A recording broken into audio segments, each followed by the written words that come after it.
আওয়ামী লীগের সহযোগী যেই সংগঠনগুলো রয়েছে যারা এই ফেসিবাদকে পৃষ্ঠপোষকতা দিয়েছে দীর্ঘ 1.5 দশকেরও বেশি সময়, এবং আওয়ামী লীগকে ফেসিবাদী আওয়ামী লীগ হতে যারা সহযোগিতা করেছে তারা এখনও পর্যন্ত রাষ্ট্র কাঠামোর বিভিন্ন জায়গায় আমরা তাদের অংশীদারিত্ব দেখতে পাচ্ছি। এই অংশীদারিত্বগুলো বিরুদ্ধে সরকার যথাযথভাবে ব্যবস্থা নিতে পারেনি। এটি সরকারের, আমরা মনে করি এটি ব্যর্থতা। সরকারের এই জায়গায় শুরুতেই যারা আওয়ামী লীগকে ফেসিবাদী আওয়ামী লীগ হতে সহযোগিতা করেছে তাদের বিরুদ্ধে আগে এই ব্যবস্থা নেওয়া উচিত ছিল।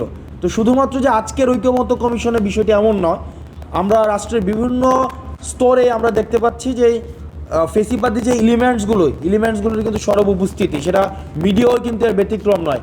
আমরা মিডিয়া, ইন্টেলেকচুয়াল কমিউনিটিতে, সিভিল সোসাইটিতে, তারপর এখন আমরা ঐক্যমত্য কমিশনে বা রাষ্ট্র কাঠামোর বিভিন্ন স্তরেই কিন্তু আমরা দেখতে পাচ্ছি যে ফেসিবাদী যে এলিমেন্টগুলো সেগুলো আবার রিঅ্যাক্টিভ হচ্ছে। সেগুলোর বিরুদ্ধে যথাযথভাবে ব্যবস্থা না নিতে পারার জন্য এই সরকার অবশ্যই এর দায় নিতে হবে।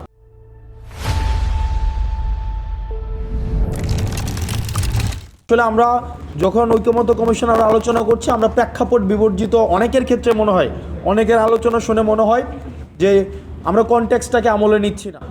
এই যে ঐক্যমত্য কমিশনটি আমরা গঠিত হয়েছে, আজকে আমরা এখানে সবাই একসাথে বসছি, আমরা এই কারণেই বসছি অতীতের বিদ্যমান ব্যবস্থা ত্রুটিপূর্ণ বলেই আমাদের আজকে আবার নতুন করে এই ফরম্যাটে বসতে হচ্ছে। অতীতের বিদ্যমান ব্যবস্থা যদি ত্রুটিপূর্ণ না হতো, যদি প্রপারলি ফাংশনাল হতো, তাহলে কিন্তু অভ্যুত্থানও হতো না, তাহলে আমাদের ঐক্যমত্য কমিশন গঠনেরও প্রয়োজন ছিল না, আমাদের অন্তর্বর্তীকালীন সরকারেরও টেক ওভার করার কোনো প্রয়োজন ছিল না।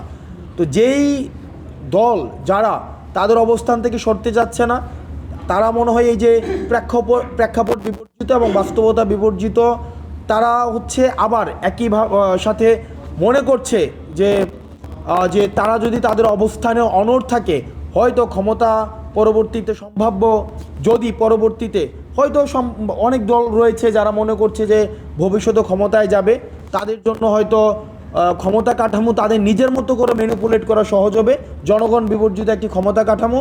তবে আমরা বলতে চাই যে এই জনগণ বিবর্জিত ক্ষমতা কাঠামো কখনোই স্থায়ী নয়। তো সেই জায়গা থেকে আমাদের সবার উচিত একটা সিস্টেম ডেভেলপমেন্টের জন্য কাজ করা, যে সিস্টেম ডেভেলপমেন্টের জন্যই আমরা এই এতগুলো মানুষ রাস্তায় জীবন দিয়েছে। আর আমি ফেসিবাদ বিরোধী যে রাজনৈতিক দলগুলো রয়েছে তাদের প্রতি আহ্বান জানাবো, আপনাদের ডাকে, আমাদের সম্মিলিত ডাকে বৈষম্য বিরোধী ছাত্র আন্দোলনের নেতৃত্বে মানুষ রাস্তায় নেমে এসছে, তারা তাদের জীবন দিয়েছে।